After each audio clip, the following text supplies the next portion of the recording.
नमस्कार, मैं हूं हरिशंकर व्यास। सेंट्रल हॉल में आपका स्वागत है। भारत का गृह सचिव बर्खास्त हुआ है। कुछ दिन पहले विदेश सचिव सुजाता सिंह से इस्तीफा लिया गया। ऐसे ही रक्षा मंत्रालय के आला संगठन DRDO के अविनाश चंद्रा को दरवाजा दिखाया गया। ये 3 मामले प्रमाण है कि प्रधानमंत्री नरेंद्र मोदी अफसरशाही को महत्व देते हैं तो गाज गिराने में भी नहीं हिचकते।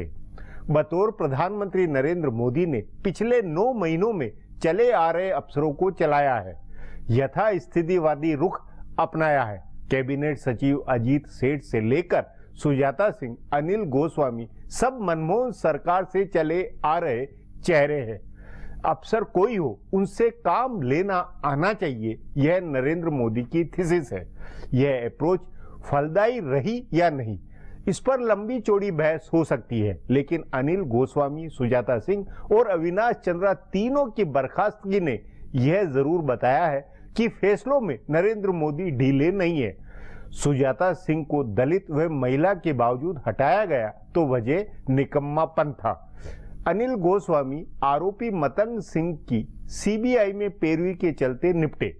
भारत का गृह सचिव यदि CBI में भी दखल करेगा तो सरकार बर्खास्त नहीं करेगी, यह मैसेज सख्त है। मोदी सरकार ने IAS, IFS और IPS तीनों को 2 टूक संदेश दिया है कि गड़बड़ी बर्दाश्त नहीं होगी। जब गृह सचिव विदेश सचिव से इस्तीफा लिया जा सकता है तो बाकी सबको सावधान व मुस्तैद रहना होगा। क्या सचमुच ऐसा मैसेज बना है या नौकरशाही में और कोई सोच होगी? आज इस पर चर्चा है, मगर उससे पहले गपशप और खास सुर्खियां है। शुरुआत सियासी गपशप से करते हैं।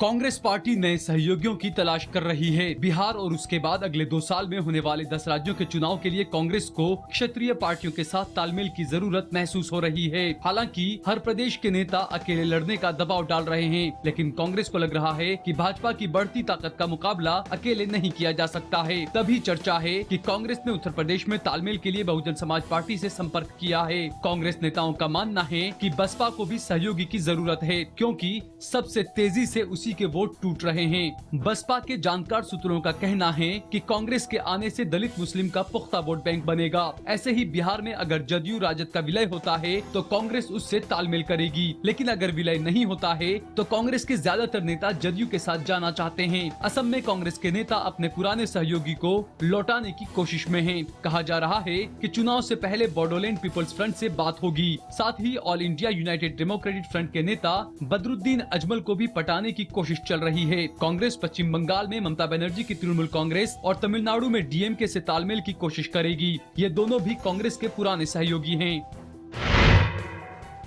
देश की सबसे बड़ी कम्युनिस्ट पार्टी CPM ने अपनी रणनीति बदल दी है। अब पार्टी सबके साथ मिलने को तैयार है। भारतीय जनता पार्टी को दुश्मन नंबर 1 बताते हुए CPM ने कांग्रेस सहित देश की सभी भाजपा विरोधी पार्टियों के साथ मिलने के संकेत दिए हैं। CPM महासचिव प्रकाश करात अब इस बात के लिए तैयार हैं कि वो कांग्रेस के साथ मिलकर विपक्ष की राजनीति करेंगे। हालांकि अभी किसी तरह के चुनावी तालमेल के संकेत नहीं है, लेकिन अगर बजट सत्र में लेफ्ट पार्टियां कांग्रेस के साथ सहयोग करती हैं और तृणमूल कांग्रेस के सांसद भी इस अघोषित गठबंधन में शामिल रहते हैं तो ये राजनीति का एक बड़ा बदलाव होगा। कहा जा रहा है कि CPM ने फिलहाल तीसरे मोर्चे की राजनीति नहीं करने का फैसला किया है। इसके काफी गहरे अर्थ निकाले जा रहे हैं। CPM के इस नीतिगत बदलाव को अगले साल होने वाले पश्चिम बंगाल के चुनाव से जोड़कर देखा जा रहा है। ये तय माना जा रहा है कि पार्टी प्रदेश में कांग्रेस का साथ ले सकती है या ममता बनर्जी से भी बात हो सकती है। दिल्ली में आम आदमी पार्टी को समर्थन देकर भी CPM ने अपनी सोच में आए बदलाव का संकेत दिया है। जानकार सूत्रों का कहना है कि बिहार में जनता दल यू के साथ तालमेल की बात हो रही है। बातचीत पिछली बार भी हुई थी, लेकिन सीटों की संख्या को लेकर समझौता नहीं हो सका था। इस बार लेफ्ट के नेता कम सीटों पर भी तालमेल के लिए तैयार हैं।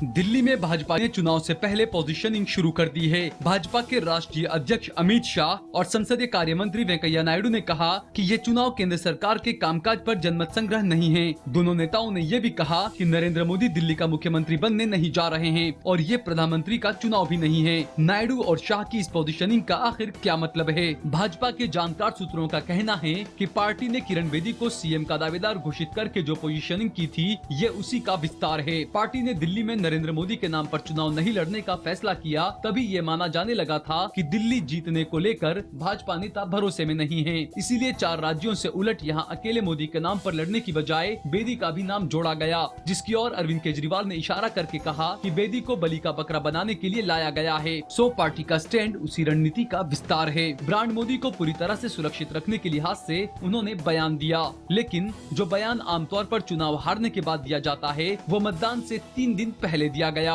इससे ऐसा लगता है कि दावे चाहे जो भी किए जाएं, पार्टी अभी नतीजों को लेकर आश्वस्त नहीं है, लेकिन इस पोजीशनिंग का पार्टी कार्यकर्ताओं के बीच अच्छा संदेश नहीं गया है। अब आज की सुर्खियां ये लीक से कुछ हटकर है और इनसे देश की दशा दिशा को बूझ सकेंगे।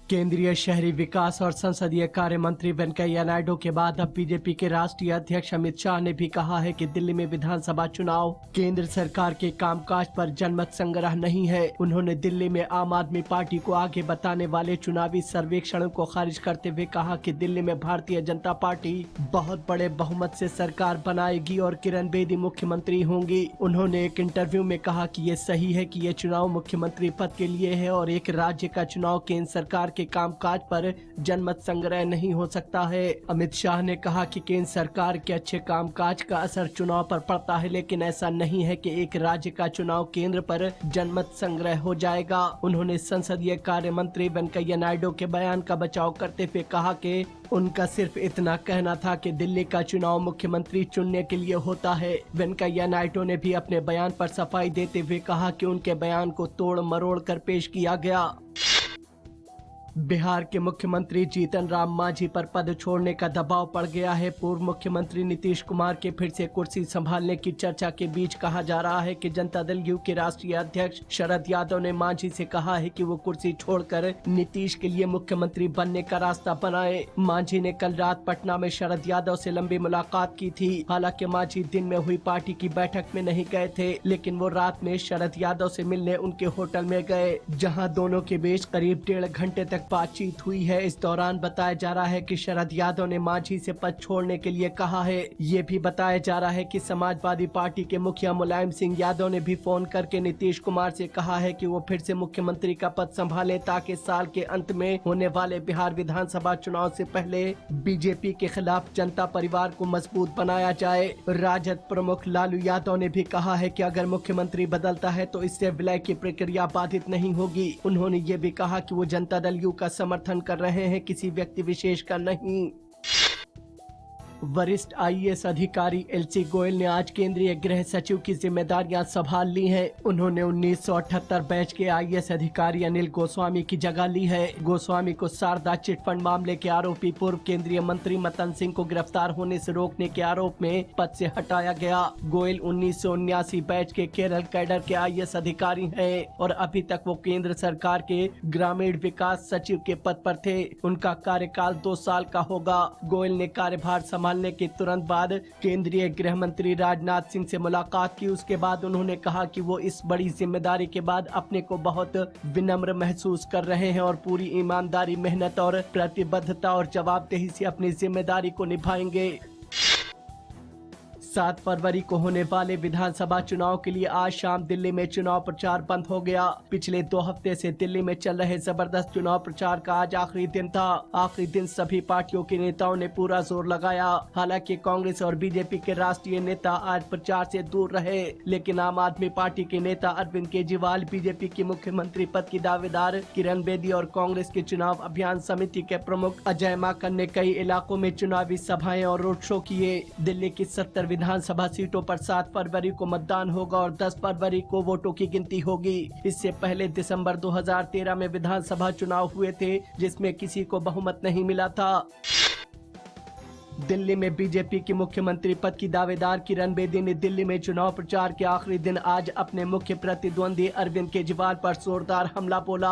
उन्होंने कहा कि केजरीवाल को ज्यादा प्रशासनिक अनुभव नहीं है। किरण बेदी ने अपने 40 साल के आईपीएस के अनुभव की तुलना केजरीवाल से करते हुए कहा कि वो बहुत जल्दी नौकरी छोड़कर भाग गए थे। उन्होंने केजरीवाल को झूठा करार देते हुए कहा कि झूठे केजरीवाल के पास सिर्फ 5 साल का अनुभव है, जबकि उनके पास 40 साल का प्रशासनिक अनुभव है। उन्होंने दिल्ली के मतदाताओं से कहा कि वो केजरीवाल को वोट न दे क्योंकि वो भगोड़ा है और फिर भाग जाएंगे। इस बीच फिल्म स्टार और बीजेपी सांसद शत्रुघ्न सिन्हा ने कहा है कि अगर आपके बारे में सवाल किए जा रहे हैं तो इसका मतलब है कि आपकी ताकत दिख रही है। मुंबईया स्टाइल में कहूँ तो आप बूमा बूम हो रहा है, आपकी पकड़ दिखाई दे रही है।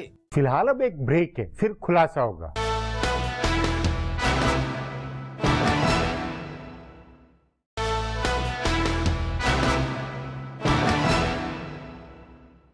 अपना मानना है कि प्रधानमंत्री नरेंद्र मोदी ने अपने राजकाज को अफसरशाही केंद्रित बना रखा है। वे अफसरों पर अधिक निर्भर है और राजनीतिक नेतृत्व या इनपुट मंत्रियों को कम तरजीह देते हैं। उन्होंने अफसरशाही में कांग्रेस का छोड़ा ढर्रा चलाया हुआ है, लेकिन 3 आला अफसरों की छुट्टी का एक अलग ही अर्थ है। इस पर आगे चर्चा करें उससे पहले देखें मेरा एक खुलासा।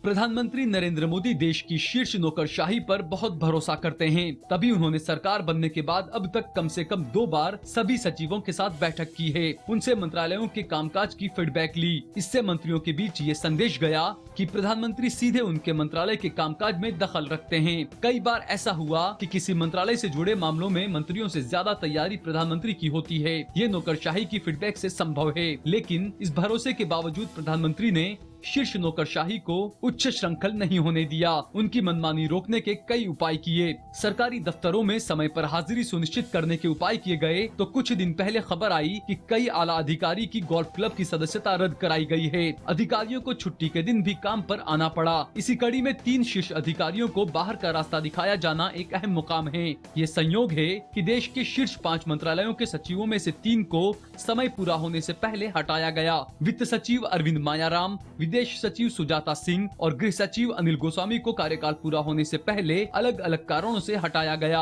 डीआरडीओ के चीफ अविनाश चंद्र को भी कार्यकाल पूरा होने से पहले हटा दिया गया। इन सब के कारण अलग हैं, लेकिन संदेश बहुत साफ है। इन 4 फैसलों से जाहिर हुआ है कि प्रधानमंत्री काबिलियत और निष्ठा दोनों पर ध्यान दे रहे हैं। अनिल गोस्वामी ने शारदा चिटफंड मामले के एक आरोपी मतंग सिंह को बचाने के लिए सीबीआई अधिकारियों को फोन किया था। उनकी बातचीत के टैप सीबीआई के पास थे। ऐसे में अगर सरकार गोस्वामी को नहीं हटाती तो बहुत खराब मैसेज जाता। राजनीति और नौकरशाही दोनों के लिए इसका मैसेज खराब होता।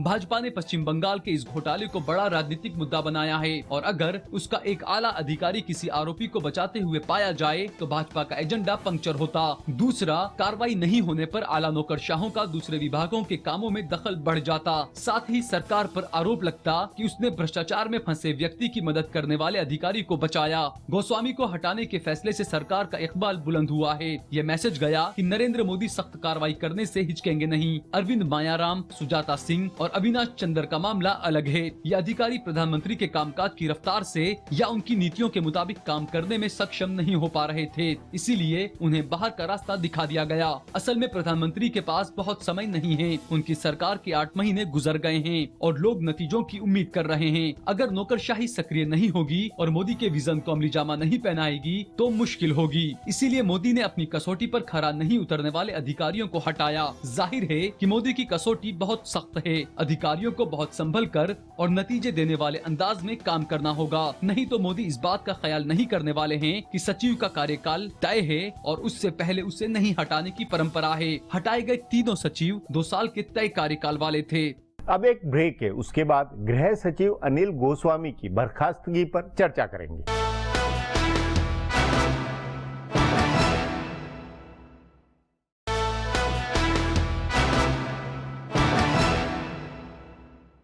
अपना मानना है कि भारत राष्ट्र राज्य की दुर्दशा और भ्रष्टाचार दोनों में नंबर 1 जिम्मेवार कारण नौकरशाही है। मगर नरेंद्र मोदी उसी पर निर्भर होते हुए भारत को सुधारना चाहते हैं, जबकि सिस्टम भ्रष्ट चूहों से कुतर कुतर कर हाड़ कंगाल बना हुआ है। उस नाते अफसरशाही के प्रति मोदी सरकार की दृष्टि के कई सवाल हैं। इस पर चर्चा के लिए आज मेरे साथ वरिष्ठ पत्रकार प्रभु चावला है।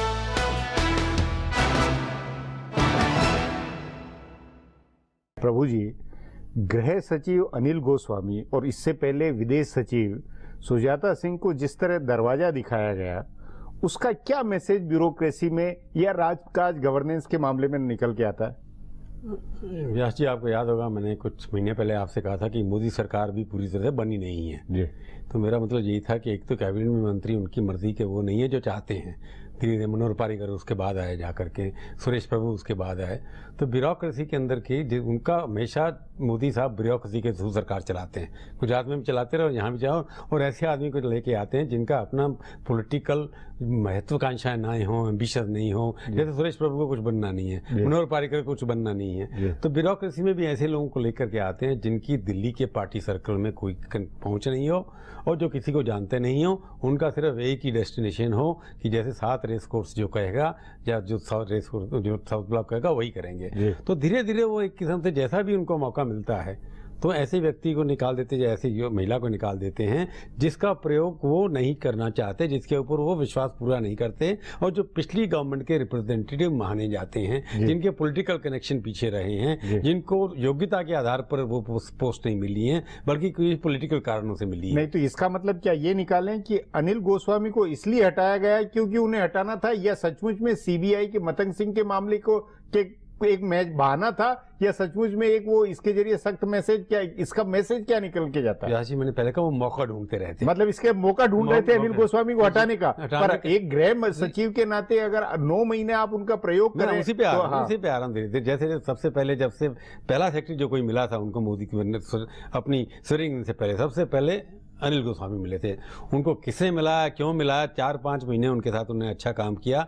पिछले 5 महीने से अनिल गोस्वामी और मोदी जी की कोई बातचीत ज़्यादा थी नहीं, कि उनको लगता था कि होम सेक्रेटरी ऐसा होना चाहिए जो देश की सिक्योरिटी एजेंसीज हैं सबको उनको कोऑर्डिनेट करे और जिसके ऊपर विश्वास, मतलब फोकस होके जो काम करे। हाँ, और वो उस कसौटी पे अनिल गोस्वामी सोशल आदमी थे। और जब अपॉइंटमेंट भी किया था इनको, वो उतने सीनियर सेक्रेटरी नहीं थे। जब उनको 2 साल पहले अपॉइंट किया गया था, 1.5 साल पहले, तो उतने सीनियर नहीं थे। 58 साल की उम्र के होम सेक्रेटरी बना देना, काफी लोगों को सुपरसीड करके आए थे। परंतु इस तरह के कनेक्शन थे कि जैसे ही मोदी साहब यहाँ प्रधानमंत्री बनने के लिए आए, सबसे पहले 3 घंटे की मुलाकात इनके साथ हुई थी समझने के लिए कि क्या हो रहा है क्या नहीं हो रहा। उसके बाद जितने कार्यक्रम हुए राष्ट्रपति भवन में सबको उनके माध्यम से किया गया। परंतु जब बाद में उनको फीडबैक लेना शुरू किया कि फॉरेन सेक्रेटरी किस तरह का होना चाहिए, होम सेक्रेटरी किस तरह का होना चाहिए, फाइनेंस सेक्रेटरी किस तरह के होने चाहिए, आपने देखा होगा कि 7 महीने के अंदर, मैंने नहीं देखा कम से कम 11 प्रधानमंत्री ने जिन्होंने 7 महीने के अंदर तीनों के तीनों सेक्रेटरी फाइनेंस के चेंज कर दिया। फाइनेंस का भी पूरा मेजर चेंज हुआ था, पूरे 3 के 3 चेंज करे। एक तो आते ही बैंकिंग सेक्रेटरी चेंज कर दिया, उसके बाद दूसरे को लगाया, फिर तीसरे को लगाया, उसके बाद सबको साफ कर दिया। तो फॉरेन सेक्रेटरी भी ऐसा लगता था कि फॉरेन सेक्रेटरी उनका चल रही है, परंतु इतनी सारी विजिट प्लान की हुई थी, उसके अंदर डिस्टर्ब करना सारे का सारा एडमिनिस्ट्रेटिव स्ट्रक्चर छड़ जाता है कि फॉरेन सेक्रेटरी कोऑर्डिनेट करती है। सब फॉरेन सेक्रेटरी इनकी इतनी विजिट लगी हुई थी, इतने जैसे उन्होंने कहा कि सार का उन्होंने कराया था, तो फॉरेन सेक्रेटरी को हटाने के लिए एक मौका चाहिए था। और जबकि ये जयशंकर जो है वो अमेरिकन बहुत हैं, हम तो बेसिकली ये कहते हैं वो अमेरिकनवादी ज्यादा हैं, भारतीयवादी कम हैं। तो अगर अमेरिका के साथ हमारे को बिजनेस करना है, उनके साथ कूटनीतिक संबंध बनाने हैं, तो जयशंकर से अच्छा आदमी इनके पास कोई नहीं मिल सकता। तो ब्यूरोक्रेसी के माध्यम से सरकार को चलाना, और जो मेरे प्रति लॉयल है उसी को मैं रखूंगा। नहीं, मेरे प्रति लॉयल है या कॉम्पिटेंस, और या ये कि दिल्ली की जो सोशल सर्कल या दिल्ली की जो एलिट और जो है उससे अलग करके, मतलब कुछ उसमें डिवीजन करके कुछ करना। मेरिट कम लॉयल्टी है इसके अंदर, लॉयल्टी फर्स्ट, मेरिट ज्यादा, उसके बाद ऐसे लोग जो दिल्ली के जो कॉर्पोरेट सर्कल है उसके नहीं, पर यहाँ एक फिर अगर ये कह रहे हैं कि लॉयल्टी पहले, मैं एक बात और बताने जा रहा हूँ। ऐसा सेक्रेटरी जो बहुत पॉपुलर है कॉर्पोरेट सर्कल के अंदर, इकोनॉमिक मिनिस्ट्री में अभी भी काम करता है, वो भी उसका भी नंबर आने वाला है 2-4-10 दिन में, उसके ऊपर नजर है क्योंकि वो इतनी इंपॉर्टेंट मिनिस्ट्री हैंडल कर रहा है। जब आप देखें कि ब्यूरो के ट्विटर पे बहुत ज्यादा हैवी हो जाए सरकार की फेवर में, वो इसका मतलब कहीं ना कहीं खतरे में है। तो ऐसे लोगों को ढूंढ रहे हैं जो काम में ज्यादा व्यस्त है, इनविजिबल हार्ड वर्किंग बॉयज होने चाहिए, जो अपना चुपचाप डेस्क पे काम करें, पार्टी सर्कल पोर्टल में नहीं जाएं, जैसा कहा जाए वैसे किया जाए, जो उनको एजेंडा दिया गया भारतीय जनता पार्टी का मैनिफेस्टो दिया गया है, जो स्वच्छ भारत का अभियान दिया गया है, जो उनके एजेंडा है मोदी जी के, नहीं लेकिन make in India, made in India वाली बात नहीं, लेकिन इससे ये नहीं लगता है प्रभु जी कि अगर ब्यूरोक्रेसी में भी इसी तरह के अफसर होंगे जिनमें अपनी कल्पनाशीलता नहीं है, कुछ ओरिजिनल आइडिया नहीं है, जो कहे वही हो, और आप अगर राजनीतिक तौर पर भी मंत्रियों से या उससे इनपुट पॉलिटिकल नहीं लेंगे या कल्पनाशीलता नए आइडिया नहीं लेंगे, तो फिर पूरा एक जैसा एक ढर्रे में नहीं सब कुछ बन जाएगा। सेक्रेटरी तो आप क्यों नहीं, सेक्रेटरी के अलावा, क्योंकि एक तरफ मंत्रिमंडल में भी ये कि भाई बहुत कम है। कई लोग मंत्रिमंडल में रह चुके हैं, उनके आइडिया कई 10-10 साल से मंत्री पहले रहे हैं, 10 साल या 12 साल पॉलिटिकल लाइफ जो होती है आदमी की 12 साल होती है, उसके बाद हमारा जैसे कहते हैं कि 5 स्टार होटल का रेस्टोरेंट जो होता है उसका नहीं, लेकिन इससे पूरा एक मशीनी मैकेनिज्म नहीं बनता, वो लग रहा है कि केवल इंदिरा गांधी जैसा होती थी। इंदिरा गांधी ने कृष्णा मूर्ति जो इंडस्ट्री सेक्रेटरी थे शाम को 11 बजे तय कर दिया था, फॉरेस्ट सेक्रेटरी को राजीव गांधी ने तय किया था। तो हर आदमी के एक नेता, जो नेता आता है उसका अपना तरीका होता है कि इससे कैसे काम कराना है। तो मोदी जी पहली बार एक राज्य से आकर के यहाँ पर प्रधानमंत्री बने हैं, तो वो ये चाहेंगे कि ऐसे बाबू हों जो बिना किसी डर के मेरे से सीधी बात करें, किसी मंत्री के पिछलग्गू नहीं हो, अपने आइडिया लेकर के आए और दे मेरे सामने रखें, बात करें, खुला डायरेक्ट एक्सेस है उनको। इसका ब्यूरोक्रेसी पे क्या असर होगा, अफसरों में क्या इसका असर होगा, ये 3-4 वाक्य में अफसर में सचमुच में इसको लेकर चिंता हुई होगी या क्या होगा, या एक तरह से इससे खुन्नस भी अंदर ही अंदर पाल सकते, क्या माहौल क्या बना हुआ होगा? हो सकता है ब्यूरोक्रेसी तो टाइगर है ना, उसको कैसे राइड करना है। आपसे सवाल ये है, ब्यूरोक्रेसी में जिस तरीके से हटाया गया उससे थोड़ा एक माहौल बनता है कि अगर आप कहीं स्लिप कर जाएं, क्योंकि काम करेंगे स्लिप जरूर करेंगे, तो आपको बड़ी बुरी तरह से बदनाम करके रहाया जा सकता है। ये भी एक मैसेज बहुत सख्त गया है। जैसे सुजाता सिंह को उठाया, उसकी अच्छी औरत है, उसके फादर राजेश्वर साहब थे, 7 महीने काम किया, उसको हटाने का कुछ और भी तरीका हो सकता था। अनिल गोस्वामी जो कि पकड़े गए उस हिसाब से उनको हटाना इसी तरीके और कोई तरीका नहीं था।